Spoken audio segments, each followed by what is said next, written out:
So I had a channel with over 700,000 subscribers. I was crushing it, making $300,000 a month, and I decided to start all over fresh with a brand new channel, and I made it to $30,000 in the first month. Now, you might be wondering, Shane, why did you do this?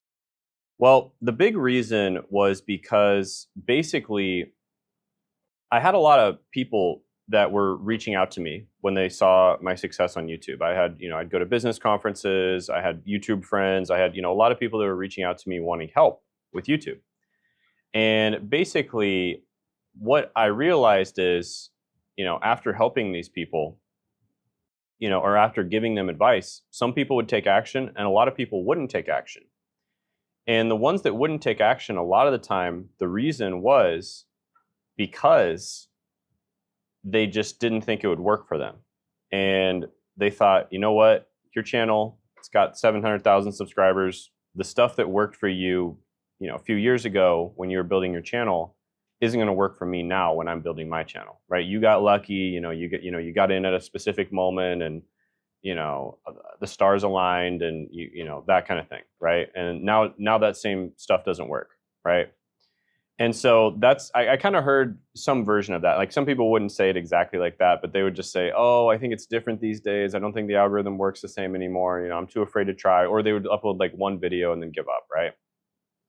And so, yeah, that was kind of a big problem, right? And so I basically decided, you know what? I'm going to go ahead. I'm going to start over on a brand new channel. No views whatsoever on the channel. No advantage at all on the channel. Just completely start over, brand new channel. And I even gave myself extra handicaps, right? Because I heard some other excuses. I heard, oh, well, Shane, you have professional camera. You've got, professional video editors, et cetera, et cetera. I heard all these other excuses as well about why they couldn't start. And so I basically said, you know what? I am going to handicap myself and I'm only going to make videos that take me a very short amount of time, right? So each video can take me 1 hour maximum. And usually they took me a lot less than that. So that was one handicap. I'm also only going to record videos typically on my screen using Loom. So I literally just used basically a MacBook just like this and recorded with the webcam using Loom.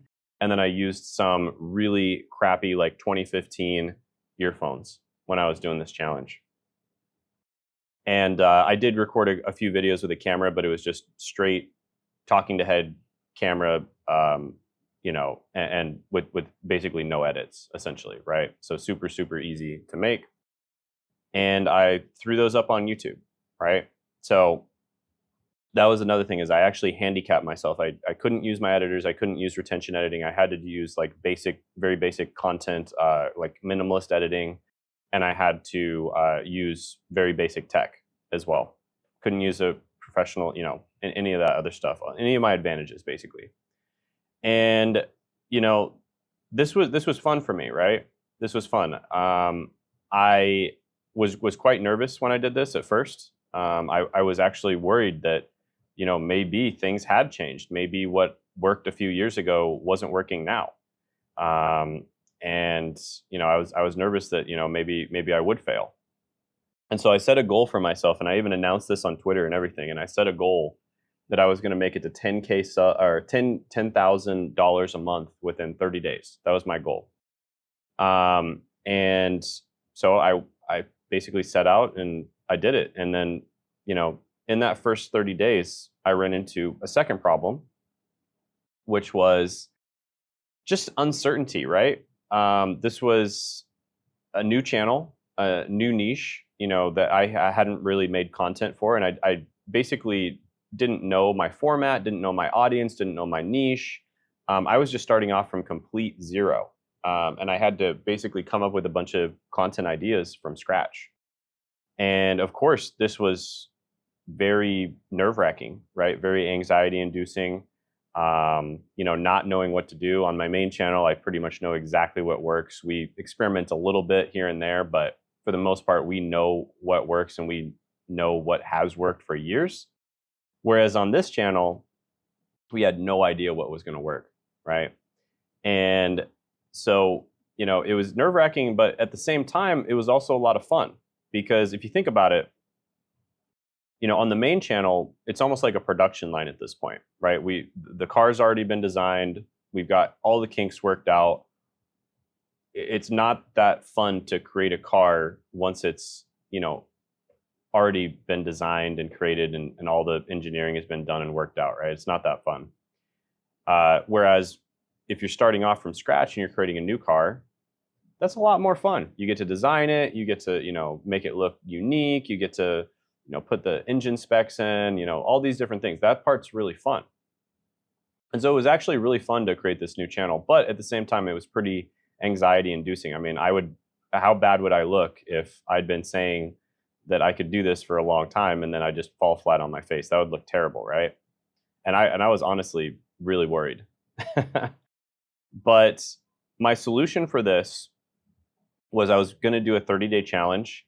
And the reason I wanted to do a 30-day challenge was to rapidly test out different niches, ideas, content formats, ways of recording, etc. Just test it all out to see what I liked, but also to see what the audience liked and to see what worked. And so I decided I'm going to do a video a day for 30 days. And each video can only take me a maximum of 1 hour to make, okay? So basically, I think I'm gonna kind of show you where I was at the beginning. I'll show you the numbers here on the channel. So yeah, looking at the numbers from the first video, you can kind of see it right here. No editing, mediocre equipment, you know, Loom videos, and you can see where I was before I started. I basically had 0 views. I think we were using that channel to store unlisted videos, and then we just turned that channel into a you know, an actual channel. We decided to promote to make videos live, basically. And so that's basically what we did at that point. And one thing that was extremely important when it came to getting success was implementing what's known as the icon method. So this is where essentially you find channels that are smaller channels. Kind of depends on your niche, how small they are, but under 100K subs, if it's kind of a mass market niche. If it's like kind of more of a niche, like a smaller niche, then maybe under 30 or even under 10K subs. But a smaller channel in the niche that got a lot of, and a video from that smaller channel that got a lot of views, at least 100K views. Again, if it's a mass market niche, you might even want to go more than that, 300K, 500K, $1 million. And there's at least a 3-to-1 or 5-to-1 view to sub ratio. Okay, so what that means is, let's just say there's 20,000 subscribers, 100,000 views, that would be good, right? And also it has to be a video that's either mediocre or bad. That it's very important that you have that, either a mediocre or a bad video. And we also use the holy trifecta, right? So I had to get ruthlessly efficient for this challenge. You know, if I didn't get ruthlessly efficient, it wouldn't have worked. So we also had to use the holy trifecta, which is focusing on the thumbnail, the title, and the intro. So basically, I made sure that I delivered value in the video, but it was very low production quality value, right? I was not putting a lot of effort into it. There wasn't a lot of production quality. I was basically just dropping knowledge, dropping secrets, dropping tips related to whatever the video was about. And, you know, as an expert, as somebody who's been doing YouTube for years, this was quite easy for me to do, right? Because, you know, I've already been, you know, helping people for a long time on YouTube, and I built my own YouTube channel, so it was quite easy for me to do that. So, but it was mostly just off the top of the head, and I was just dropping tips. And so what we focused on was the icon method, the holy trifecta, and then making sure that we give value. Now, the holy trifecta, you want to make sure that you make good thumbnails, titles, and intros, but you also want to make sure that the thumbnails, titles, and intros are congruent with each other. This is something that a lot of people mess up. I see people making good thumbnails and good titles, but they aren't congruent with each other.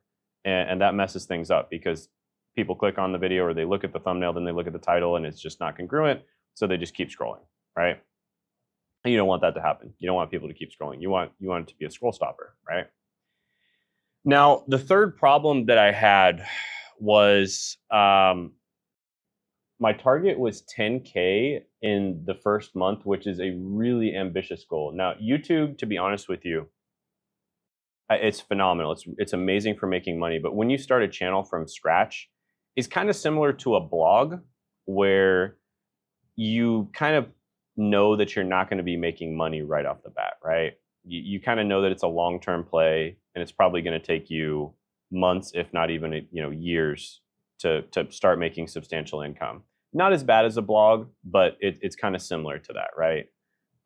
So it is somewhat difficult to make money right off the bat on YouTube. And it was a very ambitious goal, right?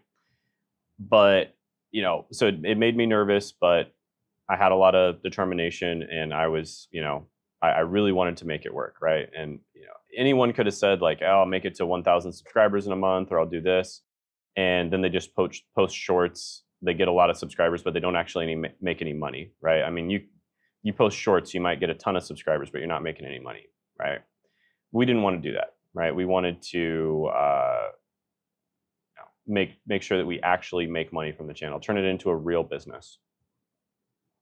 And so the solution here was to just, because it's so difficult to make money on a small channel, and obviously I wasn't planning on getting like millions of views on a channel that's brand new. I was probably planning on getting, hundreds of views per video, maybe thousands of views per video if I was lucky. I realized that there is a very specific way that I needed to monetize. Okay. I had to simplify monetization as well. So basically all I did is I sold a high ticket coaching program where people could work with me very closely to basically grow their hybrid personal brand using a YouTube channel. Okay. And that's what I did. I just offered a high ticket coaching program. It was $6,000 for an entry level. And then there was an upgraded level that was $12,000. And that upgraded level, I would hire people and do like a few extra little things at the upgraded level. Okay, so the high ticket coaching program, they get to work closely with me, and they get my expertise, and they get access to my team, basically. Very simple offer. And I actually didn't even have a landing page for the offer at the time. So what I did is I literally just used a Calendly link. Now, if you're not familiar with Calendly, it's just a scheduling software. Like literally, it's just you use it to schedule meetings with people. And you can also give them some choices, kind of like you can ask them some questions that they have to fill out before they can schedule the meeting for you. Sometimes it's a multiple choice, sometimes it's a fill in the blank. But yeah, just ask them some questions they have to fill out before they schedule the meeting with you. And then they just get to schedule straight onto your calendar, right? So it's a very, very simple process. And no landing page, no VSL, no webinar, nothing like that. And they would just book a call straight with me right off of YouTube. And I knew that this would work because one, it simplifies things. Two, I was selling a high ticket product, which is the easiest type of product to sell if you get people on the phone. And if you're really just planning on making money with a small audience in general. And then three, I just happen to know that YouTube nurtures and educates your audience so much that you're able to literally sell them just with a Calendly link. You don't need them to watch a VSL first. You don't need them to go through this whole rigmarole process where you email them, watch a VSL, do all this stuff before they get on the phone with you. It's all pretty much automated, right? And that was the system that I decided I was going to do. And again, pretty nervous about that. One thing that is good about using the Calendly link method is if you're not 100% sure who your audience is and exactly what you're selling to them, this is especially a good method to use because you're basically going to get paid to do market research. Because people are going to book calls with you, and then they're going to tell you what they want to ask you about, right? What they need help with. And based on that, they're booking calls with you, they're telling you what they need help with. You can probably guess what they would actually buy, right? What they would actually want to purchase, So it's a really great method, especially if you're not 100% sure what your offer is or who you're selling to. And so, yeah, I just kind of looking at the laptop, I'll show an example of this. I'll show a screenshot here of what it looked like when we posted it. So just apply for one-on-one YouTube coaching, and it was just a Calendly link, just like that, right? We ended up getting to not just 10K per month in the first month doing this, not 20K, but 30K per month. So we got 3 $6,000 sales, I believe, and 1 $12,000 sale. So it's 30K in the first month. So 3x the goal. It was pretty incredible, and we were really happy to be able to do that. And it kind of just proved the point. During that same time, I don't think we got monetized because there's usually a little bit of a lag in monetization, but we did get to 1,000 subscribers and 4,000 hours of watch time, and then I think we applied for monetization. So we got monetized within a month. We made it to 30K per month within a month in a brand new niche, not knowing what videos worked. We tried out a bunch of different styles, a bunch of different videos, a bunch of different recording methods, a bunch of different formats for different types of clients, all kinds of stuff, right? And yeah, it ended up working out pretty well. We were relieved that it worked out. I could show my face in public again after that, and I was a little fatigued and stressed by the 30-day challenge. But with that being said, I decided that I was going to extend the 30-day challenge to 180 days. So I was basically going to continue posting one video a day for 180 days. And I think I continued doing that for a very short period of time. And I just got fatigued and stressed out and overwhelmed. And I think a little bit after that, I ended up going on a trip, which I was hanging out with my family. I went to a business conference, and then we ended up, my girlfriend ended up having some issues, and we had to go to the hospital, and she ended up having a surgery. And so I definitely wasn't going to do that 180-day challenge during that time. So we ended up getting, I got fatigued, overwhelmed, etc., and I ended up not doing the 180-day challenge. And instead, I kind of integrated a more sustainable approach. I dialed back the content schedule. I found more ideal formats, and I just built systems for consistency and just making sure that I'm just delivering value, even if it's to just a very small amount of people, as long as it's the right people, right? I'm delivering the right value to the right message. And it's crazy because last night I was just on the phone with somebody, or I guess it was on Zoom, and we were talking, and he owns one of the biggest sales agencies in the world. He just bought a call center. Like that's the kind of scale we're dealing with. Hey, if you're watching this, he watches the channel. But he was telling me that other people watch the channel and he watches the channel, right? So this is a guy who is doing millions a month, right? And these are the types of people that are watching this channel. And then other people in his circle are also watching the channel. So even though we might only be getting a couple hundred or a couple thousand views per video, sometimes once in a while maybe we'll have one that pops off that gets more. We're attracting the right people, and that's what counts, And the key lessons here, by the way, guys, to this whole thing is, and this is what you can take away from the video, is equipment doesn't really matter that much. In fact, I'm recording this video right now with an iPhone, right? I'm recording this video with an iPhone and a DJI mic. This isn't even my preferred mic, right? This is just a mic that we had on hand with the wind muffler because I'm outside. And equipment doesn't matter that much. Strategy does. Trying out different things in a systematic way, finding what works for you. And it's not just finding what videos work, because you might find that a certain style of video works, but you just hate doing it, right? It just doesn't feel natural to you. You don't like it. It feels fake. It feels forced. I've had some videos, for instance, I've tried in the past where I just deleted them. I never even uploaded them. It just didn't feel right, even after editing. And one thing that is absolutely key is the video idea is the most important factor by far, right? So, and using the icon method to find the right video ideas is absolutely key, right? You absolutely need to have a method for coming up with video ideas that people actually care about. This is so key. It's so important. And then consistent testing and iteration is absolutely key, and it beats perfection every time. Naval Ravikant talks about tinkerers, how tinkerers are the people who end up being successful. And I think he's absolutely right. These are people who take action and then they just change things, like little things. They tinker. And they tinker with whatever they're doing until it works, right? And these types of people beat the philosophers who just overthink everything 99 times out of 100. Tinkerers are going to beat philosophers. People who take action and then they just, it's almost like a scientist, right? Like you have a hypothesis, you think this is going to work, you carry out the experiment, it works or it doesn't work. Usually it's not going to work, right?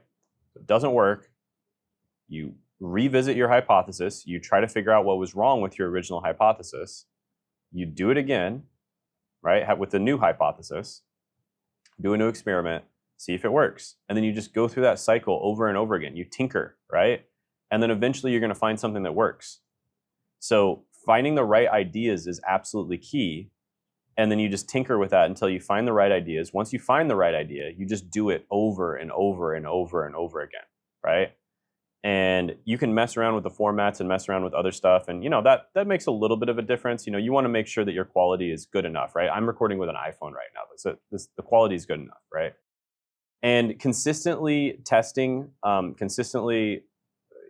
trying out ideas is going to beat perfectionism every time, right? Simple monetization, especially if you're dealing with a B2B or a sophisticated audience, is another really important point. Simple monetization works extremely well. We simplified it so much that we literally just posted a Calendly link, right? And this is especially effective if you're dealing with a B2B or sophisticated audience, right? It's a little bit of a tactic, I guess you could use right now, that's working in some niches where you literally just post a Calendly link. Of course, you ask questions on it because you want to qualify the people to make sure that they're actually qualified to work with you. If they're not qualified, don't take the call, just cancel it. But if they are qualified, show up to the call. And, if you don't make the sale, you did market research, right? You figured out like who's booking calls with you. And if you do make the sale, you got paid to do market research. So that's great, right? So yeah, just simple monetization oftentimes works really well too. People are trying to make these really complicated funnels, and don't get me wrong, like the complicated funnels do work, but like there's more steps that you can mess up, right? If you keep like a simple funnel, and I'm not even saying you have to get this simple with a Calendly link, but just with a simple funnel, you have maybe like 2 steps, right? If you have a complicated funnel, you got like 5 to 10 steps. Each of those steps you can mess up. And if the funnel's not working, you don't know which of the 10 steps is wrong. Whereas if the funnel doesn't work with a simple funnel, there's only 2 steps. So there's like 50-50, you're going to know which one's not working, right? So on top of that, with YouTube, when you already have a nurtured and educated audience, they're going to come onto the calls, and it's going to be much easier to sell them, right? It's going to be much easier to get them to book a call and much easier to sell them. It turns your sales guys into cashiers, okay? So overall, that's kind of how the story worked. I recommend that if you want to start a new channel, especially if you've been thinking about doing it for a long time, there's 2 different types of people that I work with, generally speaking, right? I work with business owners that want to grow and monetize on YouTube, and then I also work with YouTubers who want to really treat YouTube seriously and like treat it like a business, basically, right? And there's also 2 different types of people that come to me in terms of what they want. There's the people who want to create a mass market channel because they basically want to be famous, and there's definitely some things you can do with that, but they're actually not as focused on monetization. They're more focused on reach and growth. And then I'd say the most common is people who just want to make money on YouTube, right? So they don't care if they're getting 1 million views a video. They can get far less than that, and as long as they're making money, they're happy, right? They want to get the right views. And for both of those types of people, we can help you out, right? We've helped out many people that are in more mass market niches, mass market channels, versus people who are have niche channels. And whether you're either one of those types of people, we can definitely help you out. Sean, for instance, we helped him scale from 30K per month. He was stuck at 30K per month or below for like years, right? He was stuck there. And we helped him scale from 30K per month to over 500K per month in 9 months, right? So in his case, he was a coach and a YouTuber. There's lots of examples of coaches that have, switched over to YouTube and they've started crushing it. Lots of examples of YouTubers that have started, using our methods for monetization and they're crushing it. I, definitely check out other videos on the channel for examples of that. And we always have some free resources down in the description in the pinned comment below. Check those out. Also, if you want a done with you or done for you solution on how you can grow and make money on YouTube, go ahead and book a call. It'll be a demo call. We make sure we give you a lot of value in the call. It's not just us selling you. We figure out what your current situation is, figure out what your desired situation is, make a plan to get from your current situation to your desired situation, and then see if we're a good fit to work together or not. So go ahead, book that call, no pressure. Just seeing if we can work together. And also check out this video of me interviewing Sean about how we helped him get from 30K to 500K per month by clicking right here.